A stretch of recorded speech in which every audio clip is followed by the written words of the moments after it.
Welcome to Full Prefrontal, the show that exposes the mysteries of executive function.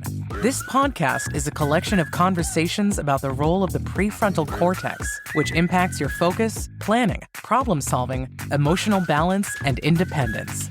So join us as we explore executive function and the science of learning.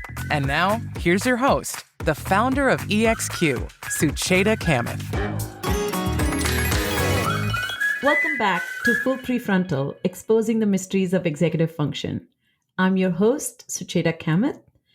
I believe by trying to find solutions in neuroscience and psychology and education, we can all accomplish everyday transformations.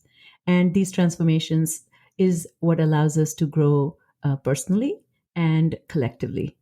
As you know, I've shared this with you all many times. This podcast is fueled with three particular goals. One is to explain what executive function is, how crucial it is to our personal development, self-sufficiency, and even moral development. Second is to help motivate the current self to invest time and effort in and become the confidant that the future self needs to take care of itself. And lastly, to help people create some sort of playbook, a blueprint, so to speak, so that we can really accomplish the goals we have for ourselves. And as you know, I always am bringing you guests that hold some sort of key to unlock this mystery. And with that, you will be very thrilled to know who my guest is, which is Dr. Susan Engel. But before I introduce you to her, I wanted to share a quick story from my childhood. When I was younger, I've shared this before, I grew up in India, but I was a voracious reader. I loved to read. And in Indian, I speak 5 languages, Indian. There are many epics, so to speak, that as a child growing up in India, I'm familiar with and I have read in my mother tongue, so to speak, or in our national language. But one particular epic that was very popular when I was a teen, and that was called Kese Hatim Tai, which is loosely translated as The Tale of Hatim Tai. And the protagonist of that story was Hatim, who goes on adventures. And it's told over 7 episodes or 7 adventures, so to speak. So the story goes that, there's a king who falls in love with this beautiful, rich and maiden woman called Husna Banu. And he wishes to marry her, but she has a condition that in order to marry her, he must solve 7 riddles. And however, the king, I don't know if it was dumb or not, but was not able to solve the riddles.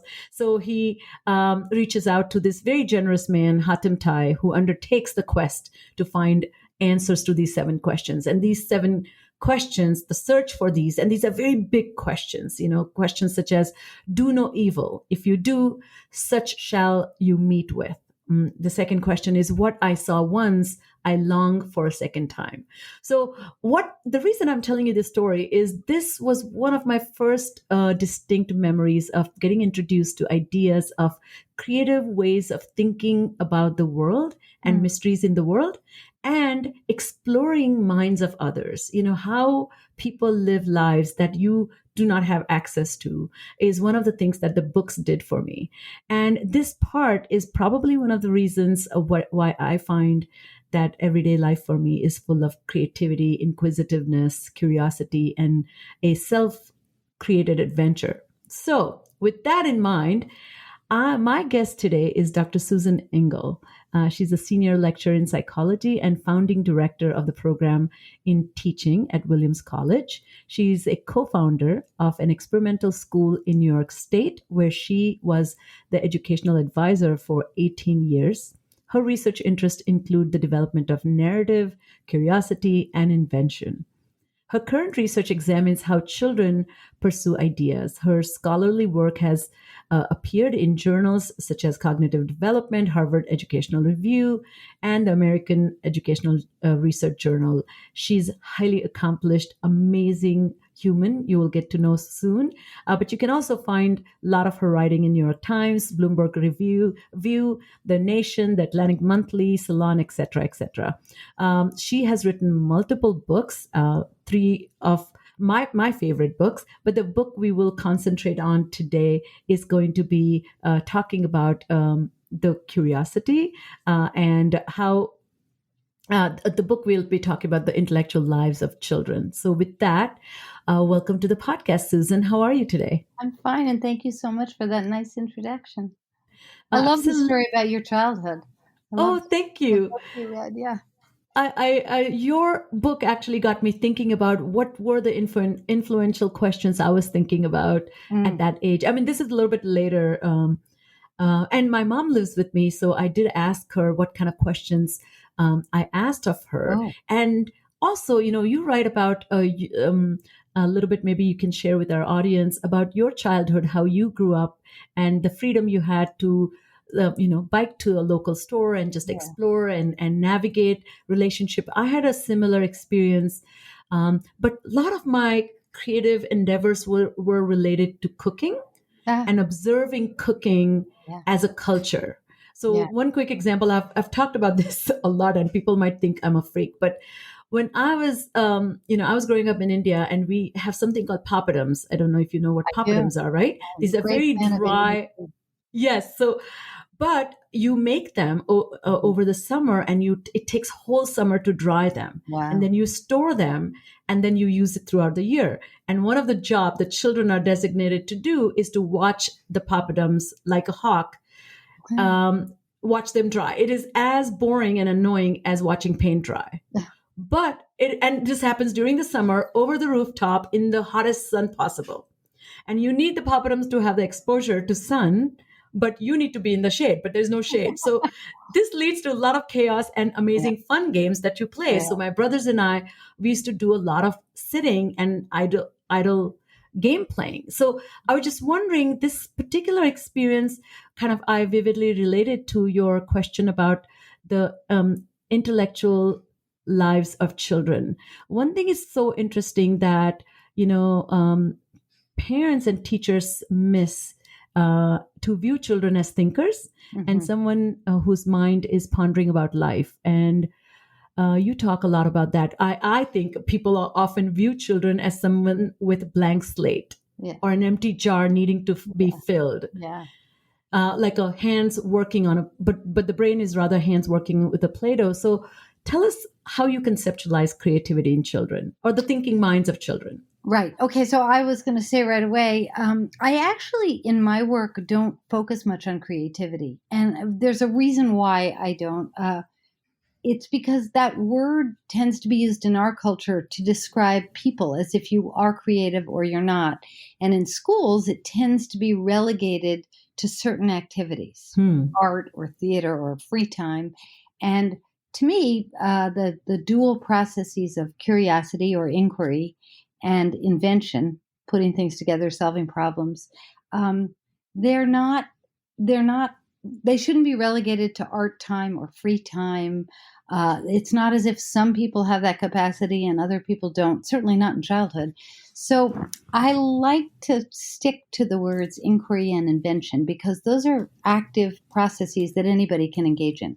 Anybody can lift up a rock and see what's crawling around underneath it, or ask a question about why the papadums take all summer to dry, or the answers to those riddles, which I could barely follow. But the kind of inquiry that any of those puzzles lead to is available to anybody. And certainly when people are young, between birth and certainly the age of 4 or 5, almost everybody does engage in inquiry. Everybody wants to find things out. They want to find out who's coming in the door and what's under the couch and what an unexpected food tastes like and what's going to happen if you push the boat down to the bottom of the bathtub. I mean, there are a million things to find out when you're little. So that's the inquiry part of it. And same with invention. By the time you're an adult, only some people are truly inventive. And we tend to think in the United States of invention as being the capacity of a certain great minds. But everybody's an inventor when they're 3, because everybody figures out a way to stack the pillows up. It's an example I give in the book, to get up on the counter and get the cookie out of the cookie jar.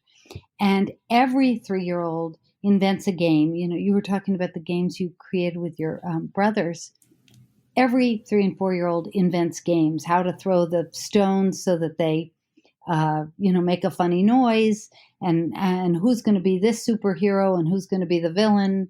Almost every 3 and 4-year-old can and does engage in the invention of stories. I told you before, I teach a course on education, and tomorrow's the first meeting of this semester, and I was asking one of my sons, who's 34 and a dad himself now, I was asking him about some wonderful memories of early schooling, things that really made him just zoom ahead.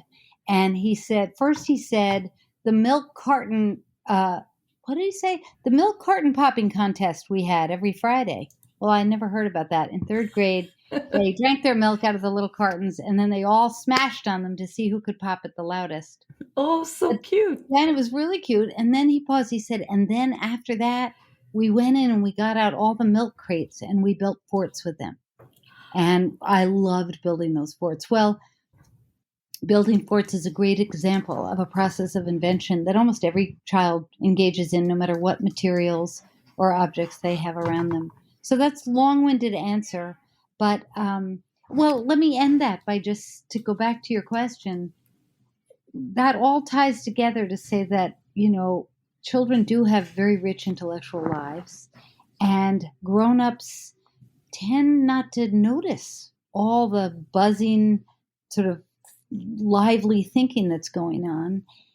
And I would say that even people who pay a lot of attention to kids, people who love their children, who think kids are really cute or active and lively, they may miss the fact that just under the surface, every child is pursuing various ideas, mulling things over, contemplating sort of important questions or questions that are important to them.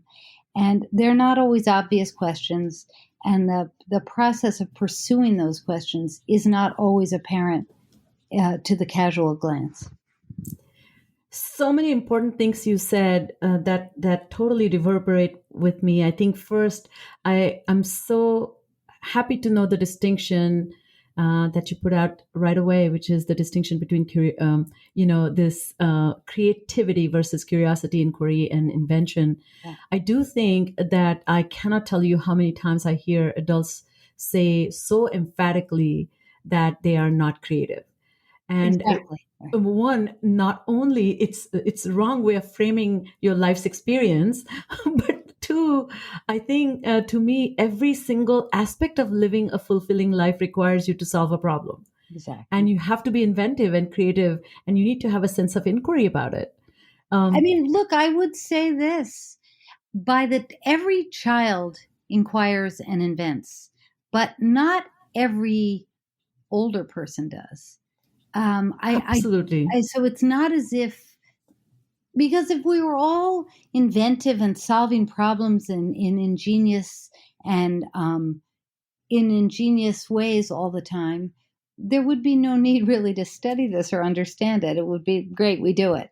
The fact is, for various reasons, some better reasons than others, many people sort of give up on that process of invention as they get older, just as many people become less curious as they get older.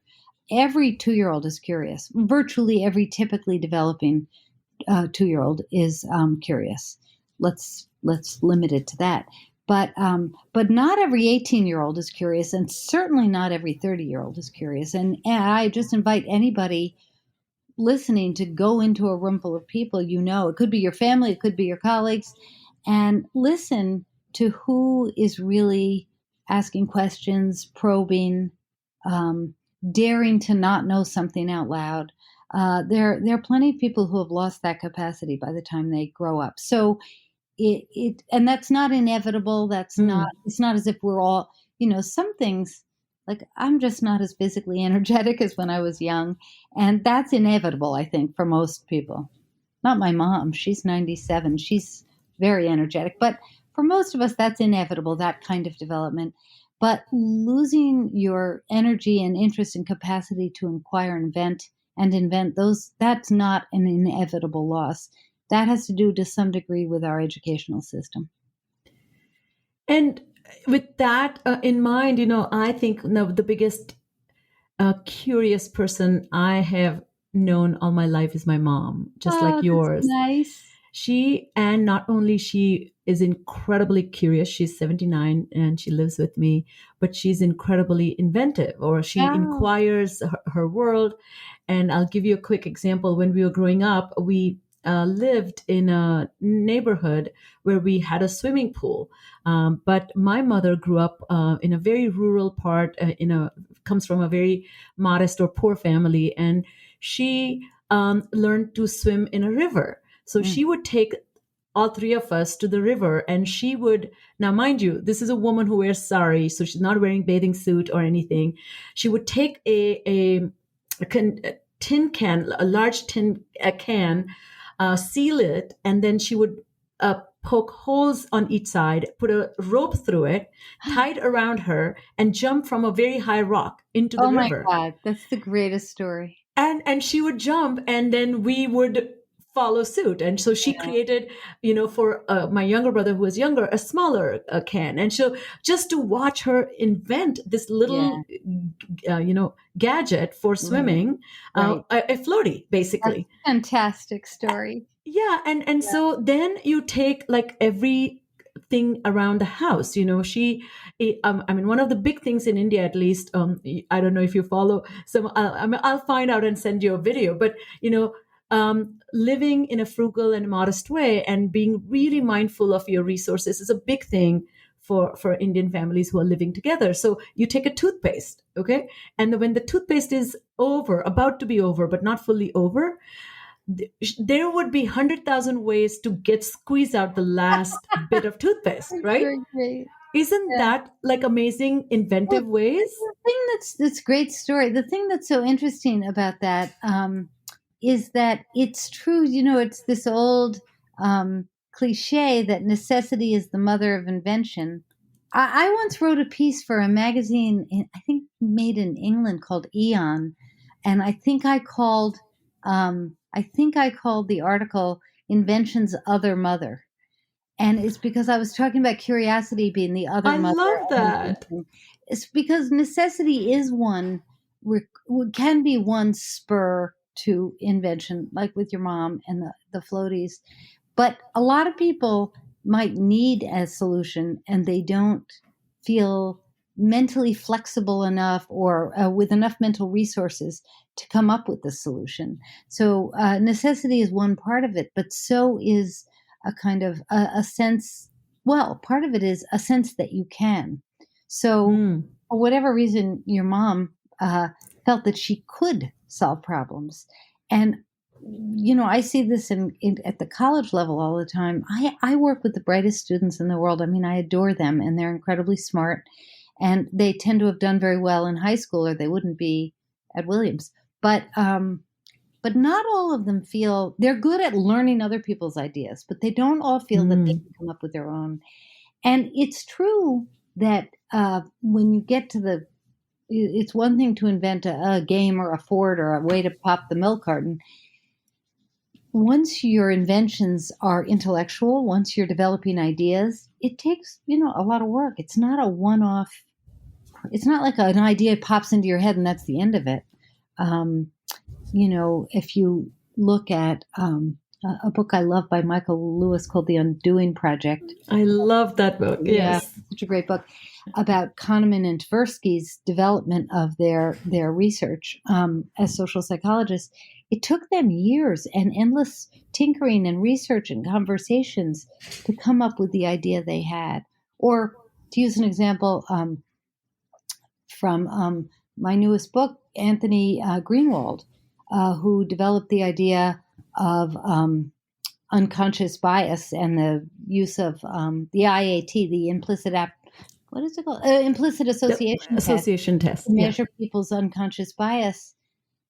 That took him a long time to develop that idea. It wasn't just the technique that took time. It was the effort to think, well, what's right about this idea? What's wrong about it? What would somebody else say if they heard the idea? What are the situations it doesn't apply to? Under what conditions would this idea fall apart? And that process, so the way that I like to think about it or sometimes talk about it is that you have to build an idea. You don't just build a fort or a floaty. You have to build an idea. And so kids sort of over time lose not only the sense that that they're entitled to have their own ideas, but they don't get the help they need. A lot of them, too often, not always, but too often, they don't get the help they need learning how to do that. Like, it's not just that 3-year-olds can do it, and if we just let them be, they'd go on doing it. It is something you need guidance, you need role models, you need practice, huge amount of practice. And that could come from school if we wanted it to. That could be the thing you could learn how to do in school, build an idea. But we haven't oriented ourselves towards that. And what was so clear in the way you describe it also is, one, I think this requires a true, genuine understanding of distinction between learning content and other people's ideas versus becoming very good at and skillfully nurturing ideas. Yes. And these ideas are plenty, and then they go through editorial process. But this is a self-editing process, not other editing. So I see a lot of what I mean by other editing is very prematurely parents say, this is a good idea. Why don't you now, you know what I mean? Yeah. Why don't you enter a competition? Well, no, this is something I want to, like, this conversation just happened this morning with a friend who noticed her son is now into magic. And everything is about magic. And she said he has stopped watching TV shows unless they're magic shows, So this is a very early, amazing interest, curiosity. Now that can, if he's playing magic cards, now this can really be picked up by an adult and saying, oh, you're really looking talented in this area. Let's now make it a craft. Oh, that's really funny. It's so interesting because this year, I'm doing some new research with a former student of mine, Whitney Sanford, who's a lab director in a research lab in Boston. But she and I are pursuing her thesis research, which was wonderful research on the conditions under which 4-year-olds invent. But now the new research is looking at the questions that young children pursue over time. I can't say too much about it because we're right in the middle of looking at the data, and we're very excited by it. But one thing I would say that goes with what you just said is that, this idea that every interest a child has must suddenly be a great talent or go to a contest or be in a show or whatever is antithetical to true intellectual pursuit. And all you have to do is look at our data. Kids get interested in really important, weighty, complex intellectual topics. The nature of infinity, or what happens after you die, or what the process of extinction really is. It's amazing the questions they raise that you can find out about if you just poke. But they truly mull these things over a course of weeks and months. So it's not as if they just do something, it's wonderful, talented, cool, and that's the end of it. And no one's paying attention enough to these questions to try to get them to be in a contest for them or, get a lot of attention for it. And I suppose the silver lining to that is that children really have a chance to mull them over, these questions, in their own way. You could pay attention just by listening to their questions and talking to them about the ideas they're interested in. But it's sort of the opposite of suddenly making it into a big deal. I'm going to kind of combine two thoughts that came. One is, I would describe that I have really, really inculcated my mother's incredible curiosity and inquiry and desire to invent. And in I don't know if you have heard the term jugaad. Have you heard of the term or science about jugaad? These two MIT professors have written about it, and it's actually a creative problem-solving process and very common in Indian culture. And they have actually scientifically studied, which is shortcuts, most effective shortcuts. And in growing up in India, one of the things, and as you said, mother of invention, um, either always having, shortage of access to stuff. So then you have to be very mindful of resources and repurpose them. And but secondly, also becoming very efficient with so that you can do things without wasting resource or time, because both are high price commodities, so to speak. Right. And when but it's so infused in the household, so it's not just parents are doing and the kids are oblivious to it. So you're watching how, like, for example, my grandmother, this is so funny, but so like I said, my grandparents lived next to a river. There was no running water, so she would have to carry these containers, which is called matka, on and bring them, like, instead of buckets you put them on your head. Yeah. You roll up a sari, put it on your head, and then on top of it you carry it.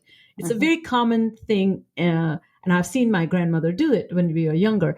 And so now you're carrying three on top of each other, stacked Wow. up. So now that requires incredible balance. It requires, but then how, once you have stacked them, how do you carry two more buckets? So you need to figure out, like, incredible balance. So many things go into it, right? Yeah. So now once you bring the water, you have to now unload it. Now that requires another whole load of strategies, right? And Yeah. watching this again and again, you become very mindful of, if I want to carry 7 bags of groceries, then what is the most effective way of carrying groceries? Like, I remember doing a little demonstration to my kid when he was 10, how to compact the garbage bag Yeah. and accommodate more garbage in it, which I Yeah. thought, because I see so many garbage bags like half full and people throw the garbage bag Yeah. and not compacting their trash. Yeah. Now, people may think it's a utter waste of life, but it's a priority, to Yeah. me and my husband. So I'm just thinking, when we talk, is there a role of culture that plays in the Great. way we think about needing to constantly be mindful of new ways of doing, so that we are effective or useful or impactful on our Well, I guess I would say two things that are going to sound kind of opposite. One is your story is a reminder, and actually, there's such wonderful research on this. That one of the things about human beings is they learn from each other, and they are very savvy at learning from what elders have to teach them. In fact, there's this phrase, over imitation. They imitate what other people are doing in order to learn what the culture has to teach them. So, for instance, in your story about the water, you could imagine that in some communities, it would be better to learn how other people have carried the water, so that you could save your mental energy for inventing something that hasn't yet been invented. And so that's complicated. That's a big topic that should invite a lot of research, which is, how do people decide when to invent and when to learn from others?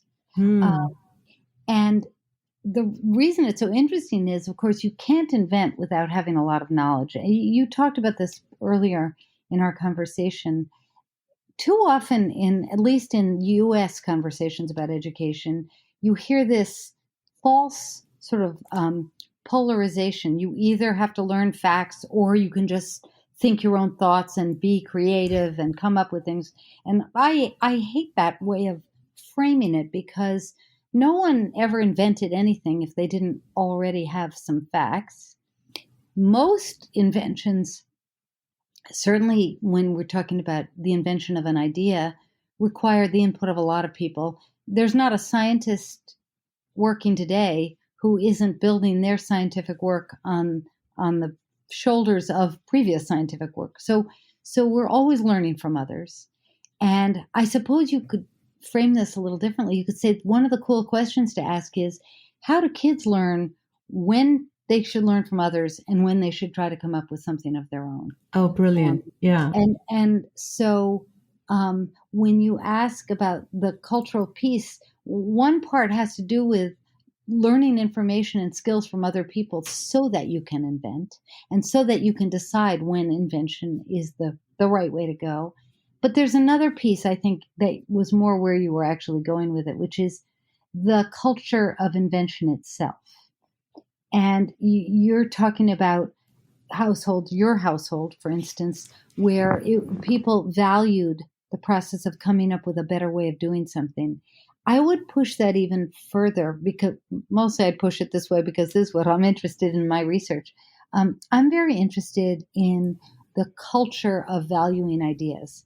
And so you can listen. And again, I invite anybody who watches your podcast now to pay attention to this. Do grown-ups talk to children about ideas? I give an example in my book. The person I told the story about wouldn't allow me to use his name because he's too modest, but it's a wonderful story of a young father who, when I was telling this dad about how interesting it is the way in which children show such an interest in death, and this little girl said to her dad, "What happens to people when they die?" And this dad, who's a very thoughtful person, said, a lot of different people have different ideas about that. And then he went on to tell her a few of the ideas. So in some families or communities, you will hear, if you listen carefully, a lot of talk about ideas themselves. That's a good idea, or that's an interesting idea. Let's think about that. Or, well, what did you mean when you said that? I wonder if that would work. And it slips by. It's very natural, that kind of talk. To the people who do it a lot, it's very natural. But there are other households where people don't do that, where they don't say, "Oh, that's an interesting idea," or, "Well, that's one idea about it, but here's another idea about it." And so along with the kind of culture of invention that you experienced, I would add that there's variation in whether there's a culture of inventing ideas or paying attention to ideas. After all, all the cool things that children invent and that some grown-ups invent that are physical, for every one of those is an idea that you can't put your hands around. It's purely intellectual, but every bit as powerful. I'll give you one because I talk about it in the book and I'm obsessed with it. The idea of capitalism. Yes. And there's this incredible article by Stephen Metcalf called "The Idea That Swallowed the World." Some ideas are so big that once they get in our heads, we can't think outside of them. And I don't say that to praise or condemn capitalism. I'll stay out of that for this podcast, but to point out that ideas are every bit as powerful and important, even the purely intellectual ones, as garbage compressors and airplanes and floaty devices and whiteout, an example I give in my book of a very cool invention. So one thing I would, just to go back, is that some, children, I think, are affected by whether they're around people who value ideas. And that goes for teachers as well as parents. Yeah. I think the interesting thing about these, the book Sapien in that way kind of maps the trajectory of how human culture got shaped by newer ideas, right? When we started thinking about religion, Right. or rather had a label of some unseen power that governs the way nature works, and we can't decipher it. So we're going to call, or think that God is operational here, or then capitalism, and then nation and boundaries. Those are all very complex ideas of how, what makes a boundary of a nation, right? Yeah. Great. And I was thinking about in my because I'm multilingual, some of the things I was thinking about, I can't offhand think about the word idea or a synonym for idea in my mother tongue, but Really? we have we say vichar, which means thought, and so there's a vichara shakti, which actually means the strength to think. And so it's interesting that idea as an innovation is, or inventing as not a separate, it's cultivating this strength to think. How interesting. I did not know that. And so I was just wondering that, if we can talk about this vichara shakti, this strength to think. So reading plays such an important role in creating experiences for children where they get to visit people and places and landscapes that that is someone not physically sometimes possible to visit. So how does reading influence cultivation of this curiosity? What a super great question. And it goes back to your first story about the book you loved when you were a kid, because you said it allowed you into these, I don't know if you said lives of these other people, but the thing that's amazing about reading is it allows you into somebody else's mind. Yes. So there's the lives of the characters, but if you read enough, you begin to think about the mind of the writer. And you might also think about the mind of the characters. I mean, both. Um, reading, well, how will I answer that? I mean, first of all, I was a voracious reader too, like Were you. you? Yeah, oh my God. I told this story in my book about curiosity, about asking to be excused from the table every night so I could go in the other room. And the two things I liked to do from the living room, so it was connected to the kitchen. They weren't separate rooms. I liked to lie on the couch, and there were two things I loved to do. One was to read, like, let me back to my book, please. And the other was to listen to their gossip, the grown-ups' gossip. Yes. And I talk about that in my curiosity book. I think gossip is the single most underappreciated form of curiosity in the world. And I say that because I'm such an avid gossip. And if you love fiction, which I do, of course you love gossip. Like, you can't really separate those two things. But so one reason it's so important is it feeds you all this information. It might be like in this book, The Intellectual Lives of Children, if you looked at it, I start off talking about loving these books about movie stars when I was little. Yes. I just couldn't get enough of Marilyn Monroe and Greta Garbo and Clark Gable. And it was very salacious, my curiosity. But it also allowed me to develop some expertise. And got granted expertise about what? About these sort of weird lives that they were living. But it gave me a taste of what expertise was like. Because, and we know from research, and this is true in childhood, that expertise matters as much as age, as development. So Micheline Shi in her work shows that a child who knows a lot about dinosaurs organizes them at an intellectually higher level, the dinosaurs, than a kid who doesn't know about dinosaurs, or chess pieces, as another example. And so if you're a kid who loves to read, you have a chance to develop expertise in any number of topics. It could be movie stars, it could be trucks, it could be the lives of people in Mumbai. I mean, it could be any number of topics or ways of thinking about the topics.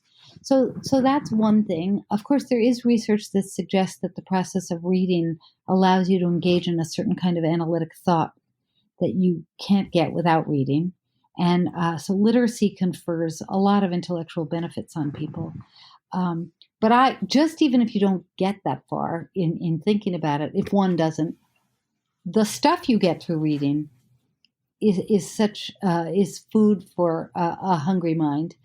And on top of all of that, it allows you to enter other people's minds. And that's such an important, so the building of ideas is a very social process, which we were talking about before. And that's another reason why reading is such a powerful piece of this. The gossip piece that you just said, no wonder I love these amazing, stories. I'm getting ready to interview Jonathan Gottschall, who's the storytelling animal, author of Storytelling Animal. But I think this idea that if you think about the role gossip plays in social regulation, right? Totally. To gossip is to actually be able to observe behaviors of others and whether they are using some, failing in moral discretion or not. Totally. And by also talking about somebody's behaviors, you are kind of saying where your moral compass lies. Absolutely. Right? By criticizing that, I do not permit myself doing that. Right. Absolutely. There's some great old research. I feel so terrible. I can't remember her name right now. He said, she said. Oh, yes. I wrote about it. It's cited in the book. But anyway, about young children using gossip to transmit to each other in the schoolyard or, on the school bus, social norms. I mean, they do it too. And one of the most fun things to do is to go into schools, as I've done a lot, and listen to various ways that children express curiosity. And they express curiosity about any manner, any range of topics. They're huge range, but a lot of kids love to find out what the other kid is doing. Did they get in trouble? Did they throw up? Yes. Did they get a big present for their birthday? Did they break up with their best friend over lunch? And so forth and so on. So that impulse starts very early in life. And we shouldn't underrate it, is all I want to say. And, in the population that I work with children with autism spectrum disorder, this is a genuine difficulty. Yes. And two things I see happen. One is they are not interested in the gossip when the gossip comes their way, and which becomes quite a defeated purpose, the person who is gossiping, because it's not reciprocated with. Yeah. And so because they're not benefiting from this knowledge of other people's behaviors who have other minds and ideas and thinking. Right. And secondly, they do not observe others to pick up on gossip-worthy details. Absolutely. I always tell this funny story about my husband, who is my opposite in so many ways. He's quiet. I'm a blabbermouth. And he, we're good at different things. We like to do different things, but we'll go to a party and we'll come home and I'll be talking only about everybody's subtle little mean glances and who was being friendly to whom and who had seemed to create too much distance with another person, blah, blah, blah. He's bored to death by that. And then he'll tell me about the flooring, or the shade of paint that the windowsill had on it, and we're looking at different worlds. And I have to say, he's a good gossiper, but he's picking up on a different level of reality when we go out. Different level of reality. That's pretty. I wonder if that's also gender difference. I see the same thing with my husband. I always used to accuse him that you're not providing me with enough juicy material about our social encounter. Come on. Exactly. I'm building my capital on this. You're not helping. So another question I have is, I had a young 15-year-old once, who introduced me to this idea called 6 degrees of wiki. Do you know what that is? No. So it is like, he used to say you start with a 1 wiki page, and in 6 moves, you connect back to the original wiki, which is silly, but very innovative way of thinking. There's weird. It's labor of love. It's executive function process of regulating your thinking to connect that. So I'm curious, can exploring the internet be considered the same as exploring the physical world? Oh boy, oh boy. The $1 million question that no one can avoid anymore. Well, I'm going to have a very unsatisfying answer for that. So, here I'm not speaking about evidence. I'm just giving you an educated hunch. Yes. I don't think anything replaces the physical world.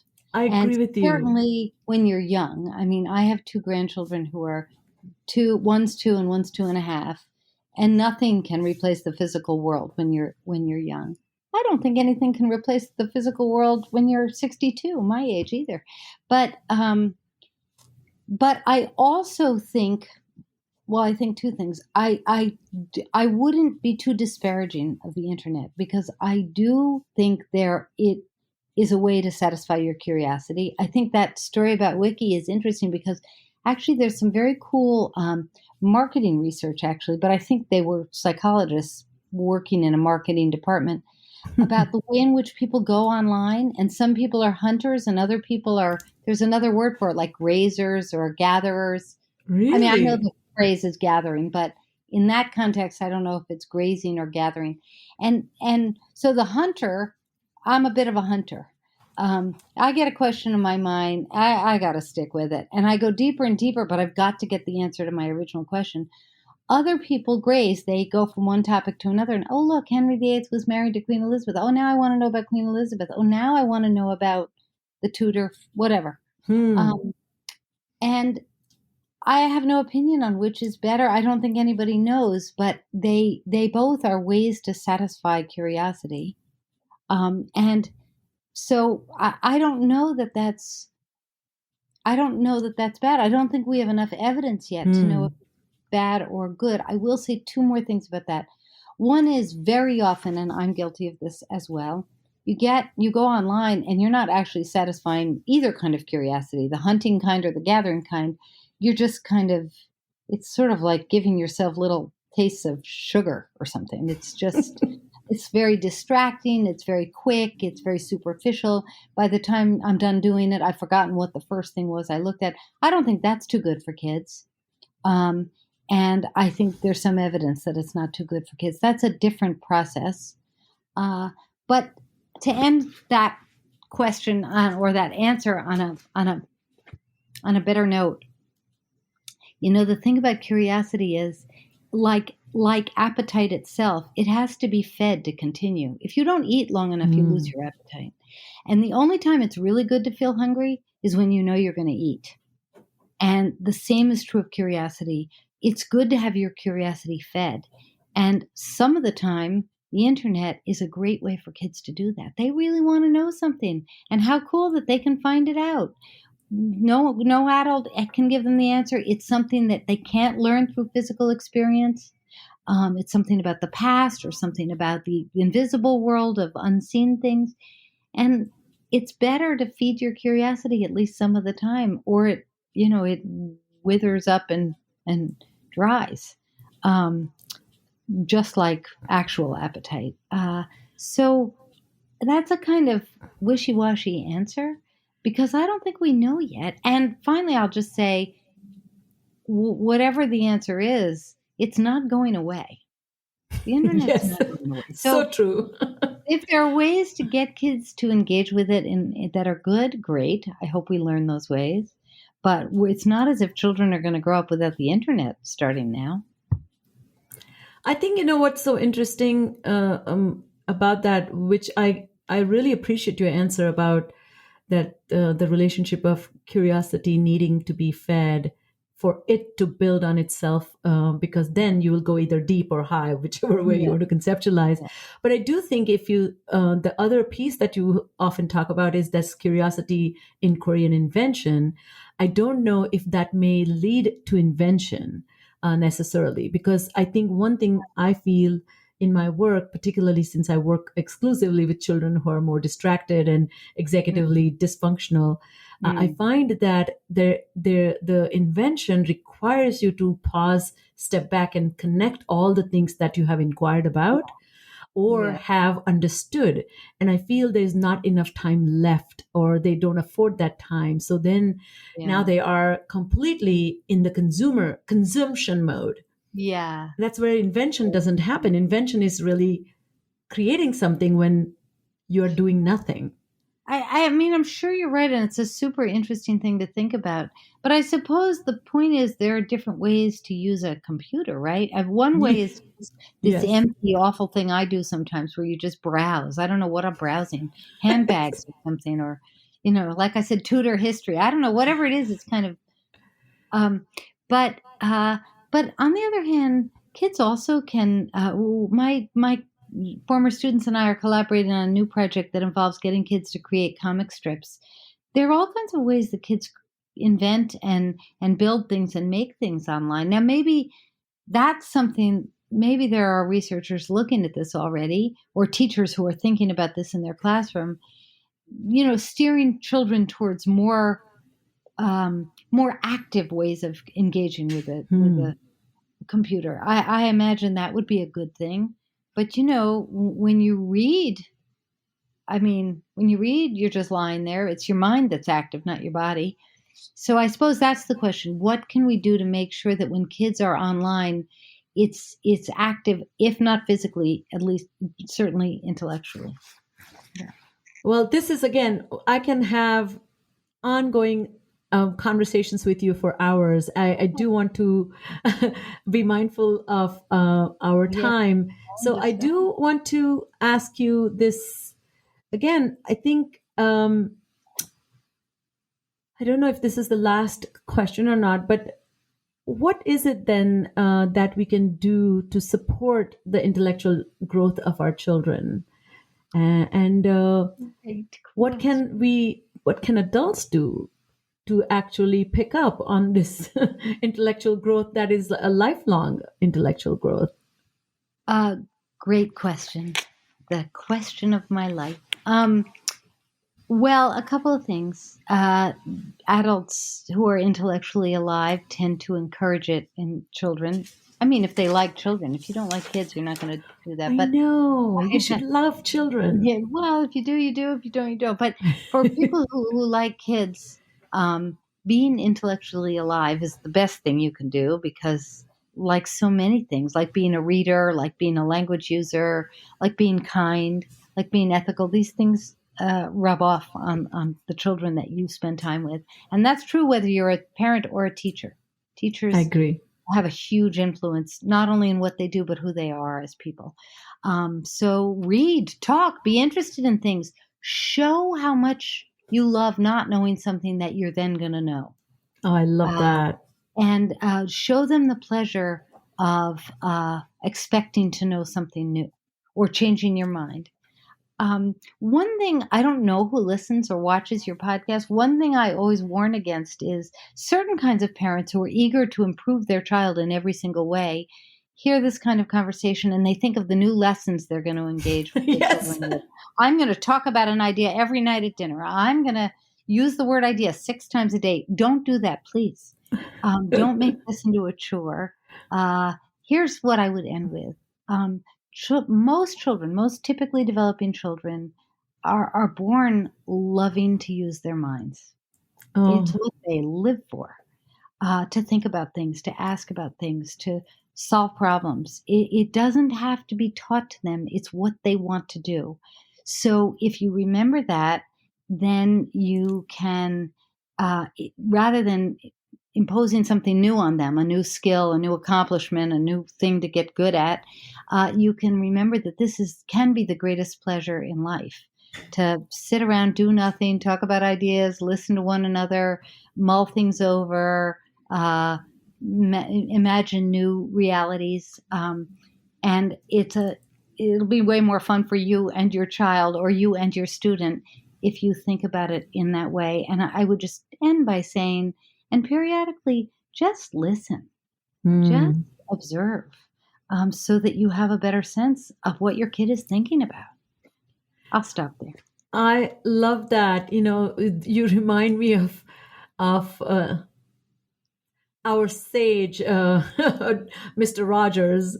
You know what he said to this ophthalmologist, if I remember my story correctly, that this ophthalmologist wrote a little chapter or something, instructions how to, and they went to Mr. Rogers and asked, like, how do we get children to be cooperative or engaged in their eye exam? So what do you have in mind? Like, we want some instructions to, and so he says, so he takes all the things that they had written, put a line through it, canceled it, and said, just remember you were a child once, Oh my God, it's so great. That's great. So to me, I think what you're saying is, I think people are so not in touch with their own little curious minds, and I'm not faulting people for it, but I think they may think or even to call yourself, I'm not creative, or I'm not a thinker, or whatever it is. I am your ideal candidate. I am so curious about the world. I love exploring. I love to know. I'm interested in people. I think that to me is one of the source of great curiosity for me, how people think and be. I have 5 patents. I'm an inventor in that way, which is formal way of like kind of sealing the deal for your invention.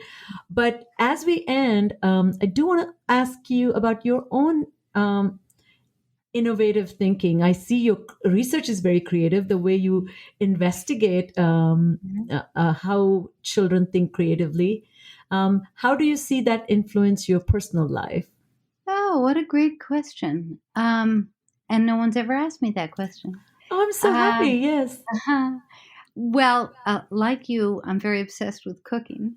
And eating. So, Yes. yeah, we spend a lot of time in our family. In fact, there's a wonderful book written by an Indian author. I forget her name. I think the book is called Shards of Glass, where she talks about her family in India sitting around on hot days. They eat breakfast and then they spend from breakfast to lunch talking about what they're going to eat for lunch. That's And my family. that's Yes. my family. So, Oh, cooking great. is and we're not Indian, but that's what we do. But I guess I would say this is a slightly less fun, colorful answer than the food part. My invention tends to be intellectual. I'm not well coordinated. I have very bad visual skills. I'm not artistic in that sense. But I like to play with ideas, I and I love like to that. put together sentences, and I like to develop arguments. And the one other way in which invention has served me well is in teaching. So the thing I really love to do is constantly come up with a new way of teaching, getting someone to learn something. I Asking a better love that. question, coming up with a good activity, thinking of a good paper assignment. And I'm not always good at it, but I like to do it. So, yeah. Well, we have certainly benefited from your creativity and your incredible commitment to continue to invent, because teachers need this kind of, at the end of the rainbow, for example, is such a great book that talks about actually how to go about engaging in the classroom. So we will be listing all these amazing contributions. Susan, thank you for being here with us today. Oh, thank you so much. So much fun to talk to you. Absolutely. So that's all the time we have, everyone. Thank you for tuning in.